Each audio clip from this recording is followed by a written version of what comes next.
Hello दोस्तों, study with एनु में मैं एनु आपका स्वागत करती हूँ। और ज्योग्राफी की क्लास चल रही है हमारी। तो आज हम आप देख सकते हैं कि हम ये यूथ कंपटीशन टाइम्स को कवर कर रहे हैं और ये आपकी 2024 की ही है, 23-24 की। ठीक है, तो आपको पता ही है कि हम भारत और विश्व भूगोल में अभी भारत का भूगोल पढ़ रहे हैं और हमने ये सारे टॉपिक्स अपने कवर कर लिए हैं।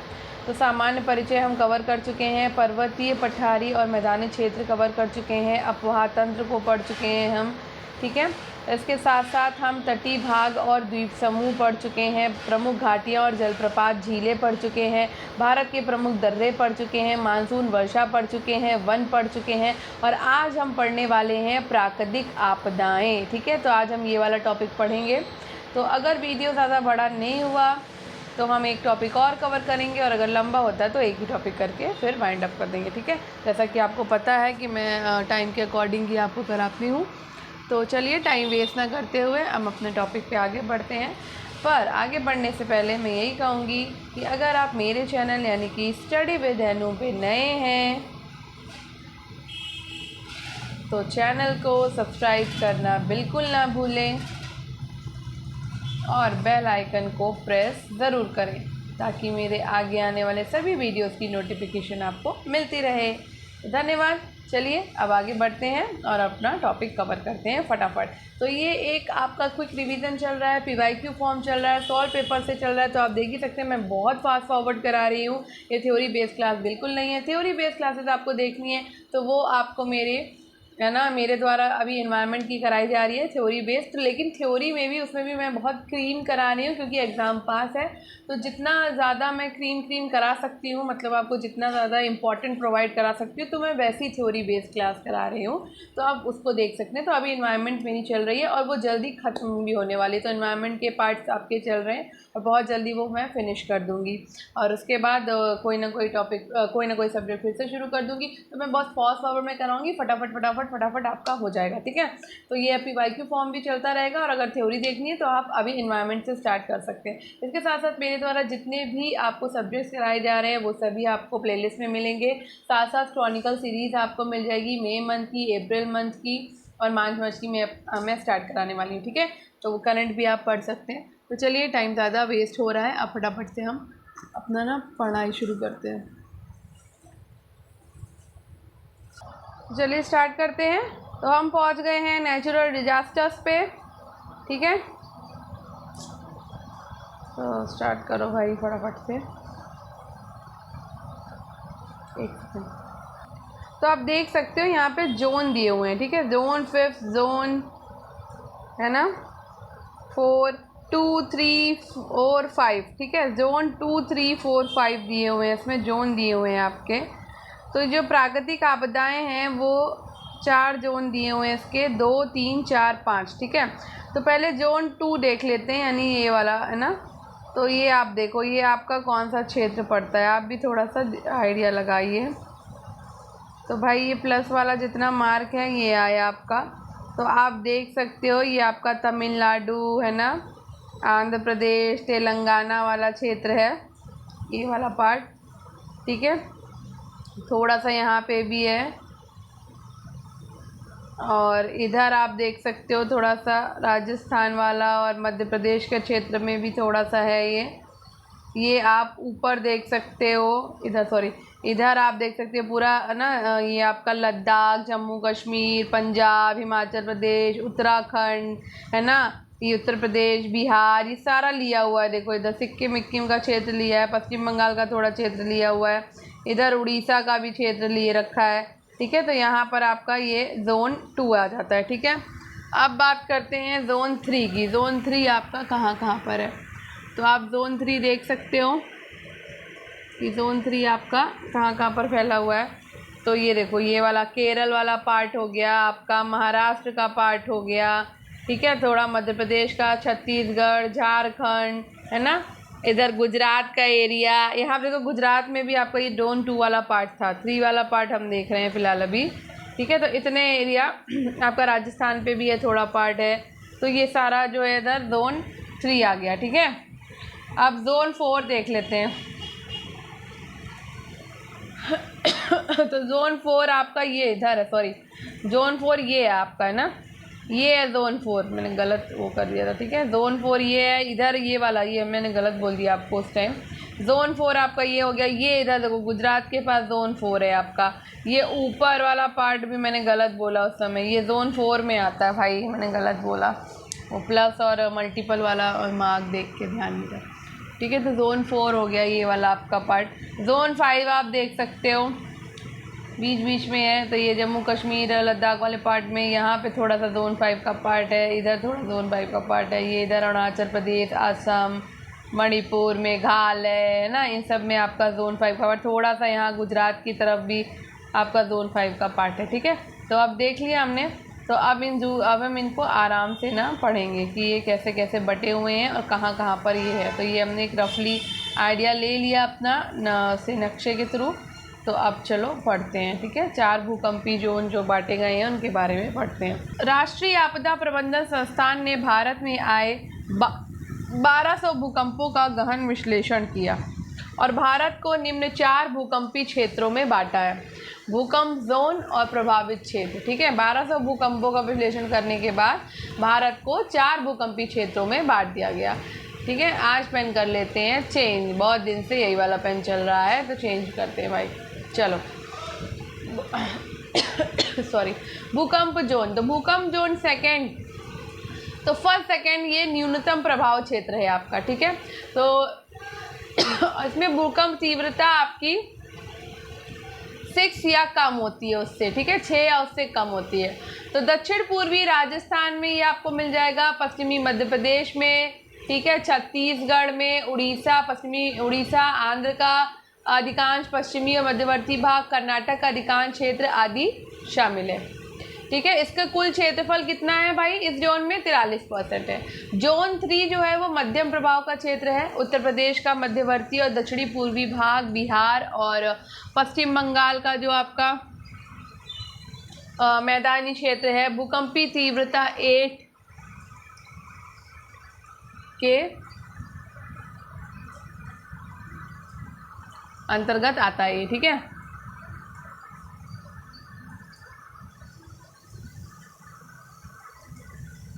जोन 3 मध्यम प्रभाव का क्षेत्र है। उत्तर प्रदेश का मध्यवर्ती और दक्षिणी पूर्वी भाग, बिहार और पश्चिम बंगाल का मैदानी क्षेत्र भूकंपी तीव्रता 8 के आसपास है। गुजरात का पूर्वी भाग, पश्चिमी राजस्थान, दक्षिण और पश्चिमी मध्य प्रदेश, पश्चिमी महाराष्ट्र, पश्चिमी घाट, गोदावरी, कृष्णा, डेल्टाई भाग तथा पश्चिमी तटीय क्षेत्र। कुल क्षेत्रफल है 27%, ठीक है।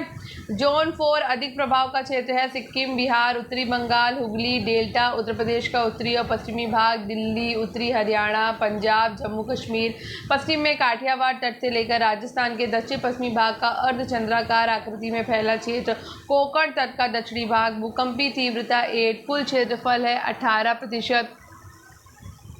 और जोन 5 अधिकतम प्रभाव का क्षेत्र है। सभी पूर्वोत्तर राज्य, बिहार, नेपाल सीमावर्ती क्षेत्र, उत्तराखंड, हिमालय और पंजाब का सीमावर्ती क्षेत्र तथा गुजरात का कक्ष प्रदेश, भूकंपी तीव्रता 9 या अधिक, कुल क्षेत्रफल है 12%, ठीक है। राष्ट्रीय आपदा प्रबंधन प्राधिकरण से संबंधित प्रमुख तथ्य क्या है? तो अधिनियम पारित होने का वर्ष है ये भाई 2005, ठीक है। अधिनियम के लागू होने की तिथि है 23 दिसंबर 2005। राष्ट्रीय आपदा प्रबंधन प्राधिकरण का अध्यक्ष कौन होता है? प्रधानमंत्री होते हैं। राज्य आपदा प्रबंधन प्राधिकरण के अध्यक्ष कौन होते हैं? तो भाई वहाँ पर मुख्यमंत्री होते हैं। जिला आपदा प्रबंधन प्राधिकरण के अध्यक्ष कौन होते हैं? तो जिला अधिकारी होते हैं, ठीक है। अब भूस्खलन प्रवण क्षेत्र, बाढ़ प्रवण क्षेत्र और सूखा प्रवण क्षेत्र की बात कर लेते हैं। तो अत्यधिक सुमेधता क्षेत्र है भूस्खलन प्रवण क्षेत्र में हिमालय की वलित पर्वत श्रृंखलाएं, अंडमान और निकोबार पश्चिमी घाट और नीलगिरी में अधिक वर्षा वाले क्षेत्र, ठीक है। इसके साथ साथ उत्तर पूर्वी क्षेत्र, मानव निर्मित क्षेत्र जहाँ सड़क और बांध का निर्माण हो वहाँ पर। अधिसुमेधता क्षेत्र कौन कौन सा है? तो हिमालय क्षेत्र के सारे राज्य और उत्तर पूर्वी भाग असम को छोड़कर है। तो हम अभी ये वाला पार्टी पढ़ रहे हैं, ठीक है। मध्य और कम सुमेधता क्षेत्र में आपका ट्रांस हिमालय के कम वृष्टि वाले क्षेत्र, लद्दाख और हिमाचल प्रदेश में स्थित अरावली पहाड़ियों में कम वर्षा वाले क्षेत्र, पश्चिमी और पूर्वी घाट के व दक्कन पठार के वृष्टि छाया क्षेत्र आते हैं, ठीक है। अब बात कर लेते हैं बाढ़ प्रवण क्षेत्र की। तो बाढ़ प्रवण क्षेत्र में आपका पूर्वी खंड है, पश्चिमी में घाघरा नदी से लेकर पूर्व में ब्रह्मपुत्र नदी तक कोसी और ब्रह्मपुत्र की बाढ़ भारी नुकसान पहुंचाती है। उत्तरी खंड में आपका जो है वो आ जाएगा जम्मू कश्मीर, लद्दाख, हिमाचल प्रदेश, पंजाब, हरियाणा, पश्चिमी उत्तर प्रदेश। ठीक है। मध्यवर्ती खंड में आपका गुजरात आ जाता है, मध्य प्रदेश, राजस्थान, चंबल, बनास, साबरमती, नर्मदा आदि नदियां बाढ़ से प्रभावित करती हैं। दक्षिण खंड में महाराष्ट्र, कर्नाटक, आंध्र प्रदेश, तमिलनाडु। मध्यम पूर्वी खंड में यहाँ पर छत्तीसगढ़, उड़ीसा राज्य में महानदी, वैतरणी और ब्राह्मणी नदियाँ बाढ़ से प्रभावित करती हैं। ठीक है। अब बात कर लेते हैं हम सूखा प्रवण क्षेत्र की। तो अत्यधिक सूखा प्रभावित क्षेत्र राजस्थान में ज़्यादातर भाग, विशेषकर अरावली के पश्चिमी में स्थित मरुस्थली और गुजरात का कच्छ क्षेत्र अत्यधिक सूखा प्रभावित है। इसमें आपका एक सेकेंड ऊपर भाग गया एक सेकेंड। इसमें राजस्थान के जैसलमेर और बाड़मेर जिले भी शामिल है, जहां 90 मिलीमीटर से कम औसत वार्षिक वर्षा होती है। अधिक सूखा प्रभावित क्षेत्र इसमें राजस्थान के पूर्वी भाग, मध्य प्रदेश के ज़्यादातर भाग, महाराष्ट्र के पूर्वी भाग, आंध्र प्रदेश के अंदरूनी भाग, कर्नाटक का पठार, तमिलनाडु के उत्तरी भाग, झारखंड का दक्षिणी भाग और उड़ीसा का आंशिक भाग शामिल है। मध्यम सूखा प्रभावित क्षेत्र में राजस्थान के उत्तरी भाग, हरियाणा, उत्तर प्रदेश के दक्षिणी जिले, गुजरात के बचे हुए जिले, कोंकण को छोड़कर महाराष्ट्र, झारखंड, तमिलनाडु में कोयम्बटूर, पठार और आंतरिक कर्नाटक शामिल है। भारत के बचे हुए भाग बहुत कम या ना के बराबर सूखे से प्रभावित है। ठीक है।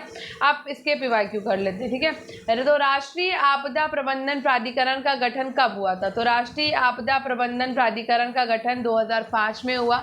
ये हमने अभी देखा है कि 2005 में हुआ है। ठीक है।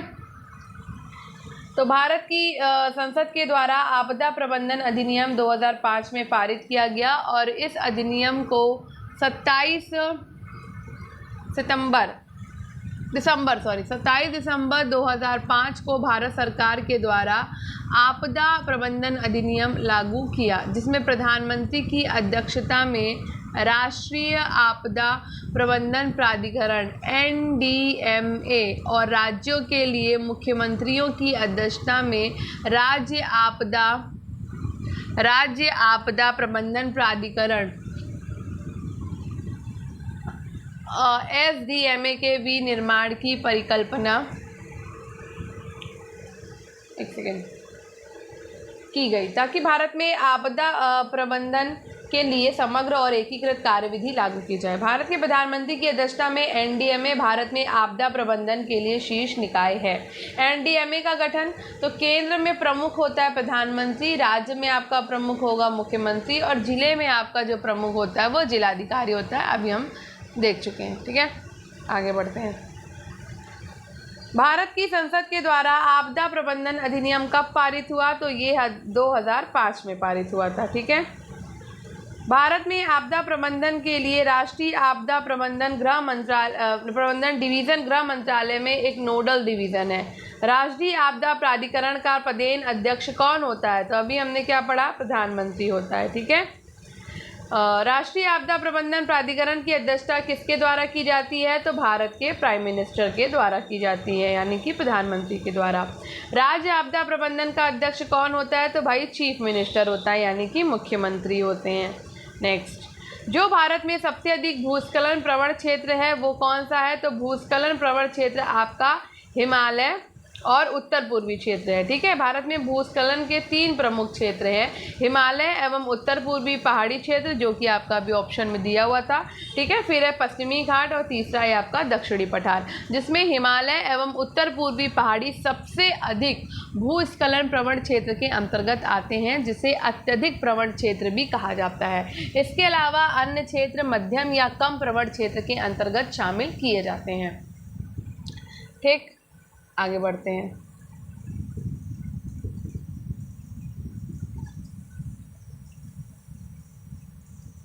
तो प्राकृतिक आपदाएं और प्रभावित क्षेत्र प्रदेश। ठीक है।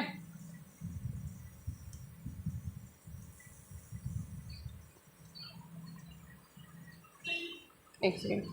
तो यहाँ पर हमें प्राकृतिक आपदाओं और प्रभावित क्षेत्र यानी कि जोन को देखना है।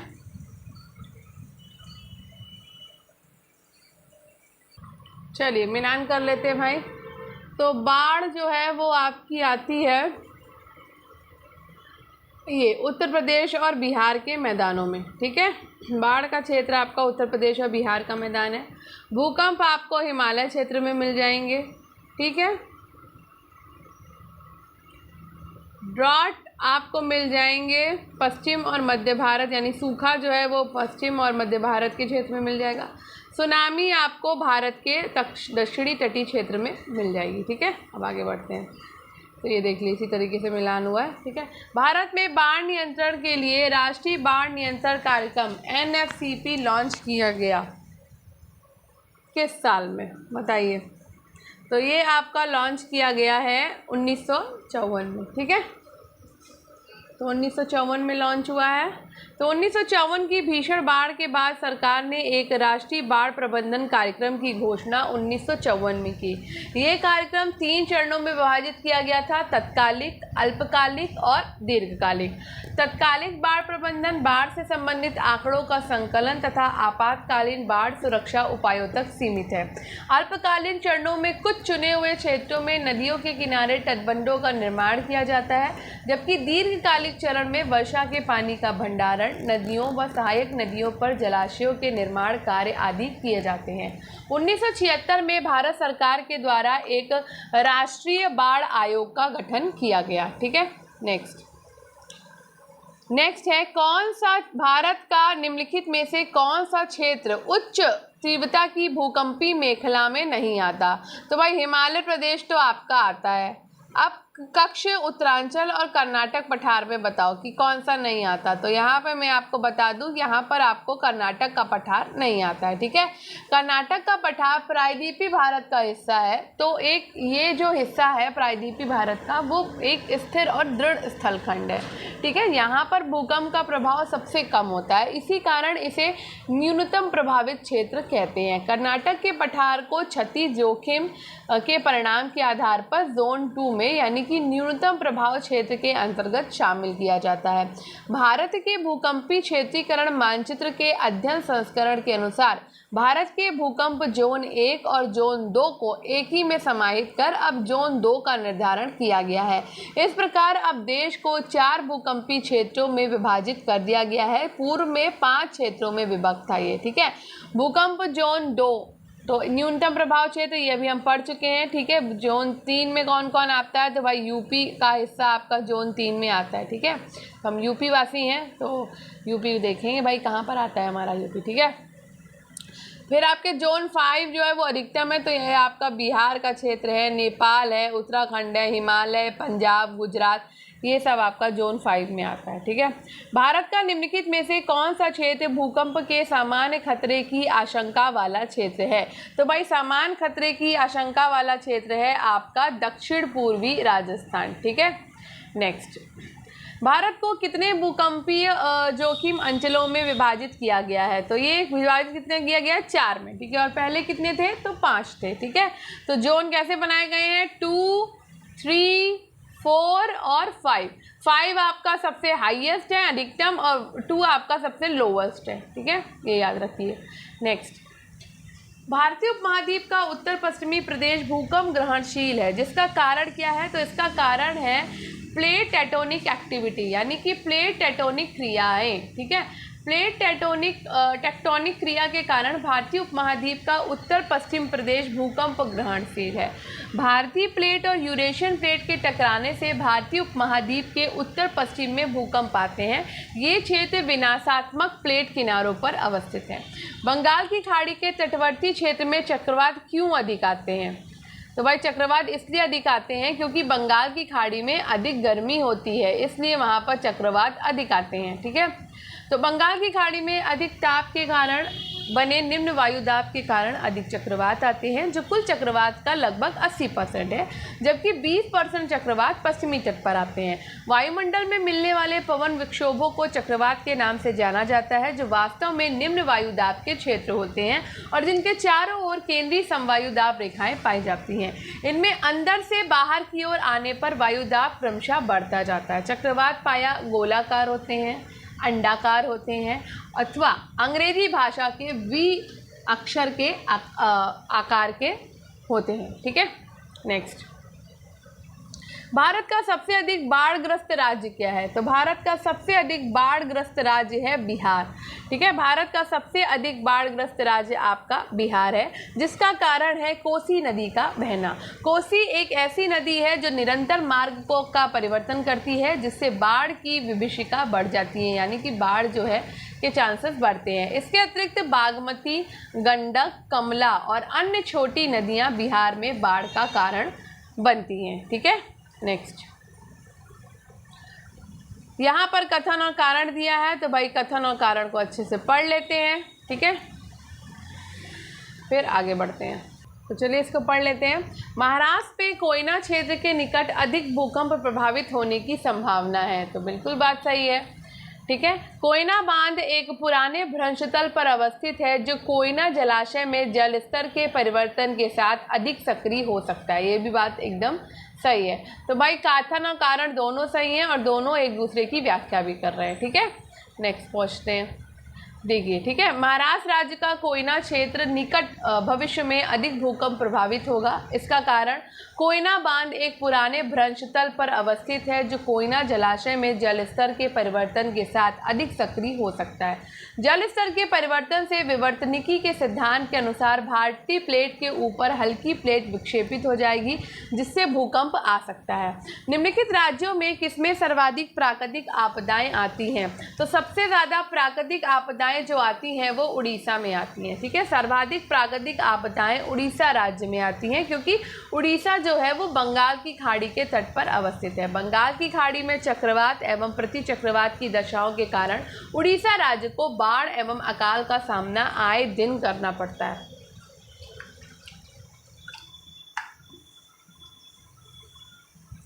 कौन सा भाग सुनामी प्रभावित क्षेत्र नहीं है? म्यांमार का तटीय क्षेत्र, गुजरात का तटीय क्षेत्र, बंगाल की खाड़ी का तटीय क्षेत्र। तो उपयुक्त में से कोई भी नहीं है। सुनामी प्रभावित क्षेत्रों में बर्मा यानी कि म्यांमार का तटीय क्षेत्र, गुजरात का तटीय क्षेत्र, बंगाल की खाड़ी का तटीय क्षेत्र, जापानी तट आदि प्रमुख है। सुनामी एक भूकंपी लहर है जो बड़े पैमाने पर समुद्री पानी में हलचल पैदा कर देती है। सुनामी का मुख्य कारण भूकंप होता है। सुनामी 3 प्रकार की होती है: दूरस्थ सुनामी, क्षेत्रीय सुनामी और स्थानीय सुनामी। ठीक है, लातूर किस प्रांत में है? तो लातूर आपका जो है वो महाराष्ट्र प्रांत में है। ठीक है, लातूर महाराष्ट्र में है और यहाँ पर 1993 में भूकंप से भयंकर तबाही हुई थी। इस क्षेत्र में भूकंप का कारण कोयना भीमा भ्रंश में कोयना बांध के निर्माण से है। ठीक है, प्राकृतिक आपदाओं और प्रदेशों को सूची मिलानी है भाई। तो चलिए प्राकृतिक आपदाएं और प्रदेशों की हम सूची मिला लेते हैं। ठीक है, चलो मिलाते हैं। अरे तो बाढ़ आपकी आएगी एक सेकेंड यूपी और बिहार में। ठीक है, भूकंप आपका हिमालय में आएगा। ठीक, सूखा आपका मध्य पूर्वी भारत में आएगा। ठीक, और चक्रवात आपके झारखंड और उत्तरी ओडिशा में आएंगे। ठीक है, हो गया मिलान। चलिए आगे बढ़ते हैं। यहाँ पर सूची दी हुई है, उत्तर को चुनना है। तो भाई पहले देख लेते हैं 1 2 3 4। तो आपने एरिया देख लिया। यहाँ पे गुजरात का है, ये हमें लगता है मध्य प्रदेश आ गया। यहाँ पर शायद उड़ीसा का पार्ट है और ऊपर आ गया आपका लेह का पार्ट। ठीक है, चलो देख लेते हैं, आगे बढ़ते हैं। अब भाई जोन बताने हैं। ठीक है, मानचित्र में इंगित स्थान और भूकंपी जोन बताना है आपको। तो हम ऑलरेडी जोन देख चुके हैं, तो चलिए देखते हैं। तो जोन 2 में आपका कौन सा भाग आ जाएगा? देखो यहाँ पर जोन 2 में आपका 1 नंबर पार्ट आएगा मेरे हिसाब से। अच्छा, इसमें सही सुमेलन करना है। कौन सही सुमेलन? अच्छा ये, हाँ हाँ हाँ। तो जोन 2 में आपका आ जाएगा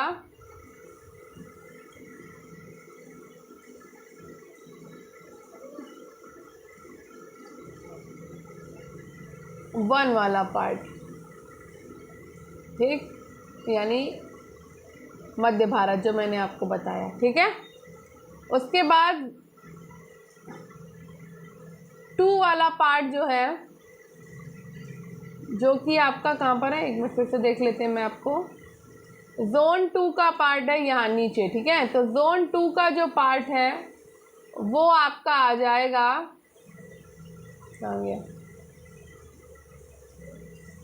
जोन 2 का पार्ट आपका आ जाएगा जोन 3 में, ठीक, जो आपका उड़ीसा वाला पार्ट है, ठीक। फिर जोन 3 का पार्ट आपका आ जाएगा जोन 5 में, जो कि आपका कहाँ पर है, एक मिनट देख लो फिर से। जोन 3 आपका कहाँ पर है, तो ये आपका गुजरात में है, ठीक है। तो ये आपका सबसे ज़्यादा वो है। और जोन 4 आपका हो जाएगा अति तीव्रता में, यानी लेह वाले पार्ट में, हिमालय वाले पार्ट में सबसे ज़्यादा भूकंप आते हैं, ठीक है। ऐसे हो जाएगा। अब नेक्स्ट पे चलते हैं। वृष्टि प्रस्फोट, बादल फटने के संबंध में कौन सा कथन सही है? तो भाई बादल फटने के संबंध में हमें कथन बताना है कि कौन सा कथन हमारा सही। तो इसे बादल गरजने और बिजली चमकने के साथ स्थानीय रूप से अचानक आई बहुत सारी भारी मूसलाधार वर्षा के रूप में परिभाषित किया गया है। तो बिल्कुल किया गया है, ये पहला आपका सही है, ठीक है। और ऐसी अधिकांशतः पहाड़ी क्षेत्रों में होता है, हाँ बिल्कुल, ऐसा अधिकांशतः पहाड़ी क्षेत्रों में ही होता है। इसके परिणाम स्वरूप बहुत तीव्र वर्षा अर्थात कुछ ही घंटों में 250 mm से 300 mm तक होती है, ये भी एकदम सही है, ठीक है। अब 4 पढ़ लेते हैं। ऐसा केवल दिन के समय होता है, तो ऐसा कुछ भी नहीं है कि खेल दिन में होता है, रात में भी होता है। तो आपका पहला, दूसरा और तीसरा ऑप्शन सही है, ठीक है। नेक्स्ट, तो बादल फटना बारिश की एक चरम अवस्था है और इस घटना में तेज वर्षा के साथ बादलों का गरजना, बिजली का चमकना, ओले भी पड़ते हैं। ऐसी घटना सामान्यतः पहाड़ी क्षेत्रों में अधिक होती है। बादल फटने की क्रिया दिन या रात कभी भी हो सकती है। इस दौरान कुछ ही घंटों में इतनी अधिक बारिश होती है कि बाढ़ जैसी स्थिति उत्पन्न हो जाती है, ठीक है। नगर और भूकंप जोन को मिला लेते हैं भाई। तो नगर और भूकंप जोन हमें मिलाना है। तो कोलकाता जो है वो आपका जोन 3 में आता है। गुवाहाटी आपका जोन जो है वो 5 में आता है, अति तीव्रता। दिल्ली जो है वो आपका जोन 4 में आता है और चेन्नई आपका जोन 2 में आता है, क्योंकि ये आपका प्रायद्वीपीय भारत का भाग है चेन्नई। तो यहाँ पे सबसे ज़्यादा जो है भूकंप का खतरा बहुत ही कम होता है, सबसे ज़्यादा नहीं, मतलब बहुत कम खतरा होता है। तो इसलिए ये आपका इसमें आएगा, ठीक है। चलो अब आगे बढ़ते हैं। नेक्स्ट क्वेश्चन है, गंगा ब्रह्मपुत्र घाटी में बाढ़ के विनाशकारी प्राकृतिक आपदा होने का निम्नलिखित में से कौन सा सर्वाधिक प्रभावशाली कारण है? तो जनसंख्या दबाव के कारण अधिकाधिक लोग बाढ़ प्रवण क्षेत्रों में जा रहे हैं, बिल्कुल। उच्च जलग्रहण क्षेत्रों में भूस्खलन और मृदा अपरदन की बढ़ी हुई आवृत्ति और परिमाण है, बिल्कुल सही। भारत के उत्तर पश्चिमी भाग में वर्षा के परिमाण और तीव्रता में वृद्धि नहीं है, गलत बात है। और बस इतना ही है। तो आपका पहला और दूसरा इसमें सही होगा, ठीक है।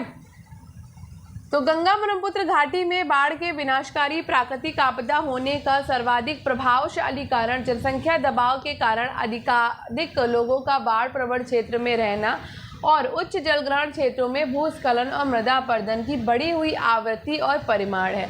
भारत के उत्तर पश्चिमी भाग में वर्षा के परिमाण और तीव्रता में कमी आई है। पिछले 2 दशकों में उत्तर भारतीय मैदान में बाढ़ की बारंबारता बढ़ गई है, ठीक है, फ्रीक्वेंसी ऑफ फ्लड्स की, ठीक है। गाद के निक्षेपण के कारण नदी घाटियों की गहराई में कमी हो गई है। तो इसमें आपका दोनों ही सही है और RA का सही स्पष्टीकरण भी है, ठीक है। तो भारत का सामान्य ढाल जो है वो पश्चिम से पूरब की ओर है। फलस्वरूप बरसात का जल पूर्वी तटीय मैदान और मध्य एवं निचले गंगा मैदान में एकत्र होकर बाढ़ का कारण बनता है। सतलज ब्यास संगम क्षेत्र, गंगा के मैदान की नदियों के किनारे और उनके संगम का क्षेत्र तथा पूर्वी तट के डेल्टा प्रदेश ऐसे क्षेत्र हैं जहां बाढ़ लगभग प्रतिवर्ष आती है। बाढ़ के कारणों में मुख्यतः वन नाशन, नदियों का अवसादन, बांधों का निर्माण आदि प्रमुख है। वन नाशन से वर्षा ऋतु में मृदा अपरदन अधिक होता है जो नदियों के गहराई को कम कर देता है, जिससे बाढ़ की बारंबारता बढ़ जाती है। सुनामी लहरें जब तट की ओर आती हैं तब जल की गहराई पर क्या प्रभाव पड़ता है? तो जब सुनामी लहरें तट की ओर आती हैं तो जल की गहराई जो है वो अधिक होती है, ठीक है। समुद्र के आंतरिक हलचलों के परिणाम स्वरूप जल की लहरों का ऊंची उठकर तीव्र आवेग के साथ आगे बढ़ना सुनामी कहलाता है। सुनामी लहरें जब तट की ओर आती हैं तब जल की गहराई अधिक होती है, ठीक है। तो यहाँ पर हमारा ये वाला टॉपिक ख़त्म होता है और अब हम पढ़ने वाले हैं चट्टान, शैल एवं मृदा। तो ये ऑलरेडी आधे घंटे का हमारा वीडियो हो चुका है, तो अब हम ये नेक्स्ट डे करेंगे। तो आई होप आपको ये आज का वीडियो पसंद आया होगा। तो अगर आपको ये आज का वीडियो पसंद आया हो तो स्टडी विद अनु को सब्सक्राइब करिए, स्टडी विद अनु को इस वीडियो को लाइक करिए और शेयर करना बिल्कुल ना भूलिए और स्टडी विद अनु के साथ कनेक्टेड रहिए। धन्यवाद, मिलते हैं अगले दिन और तब तक पढ़ते रहिए, सफलता ज़रूर मिलेगी।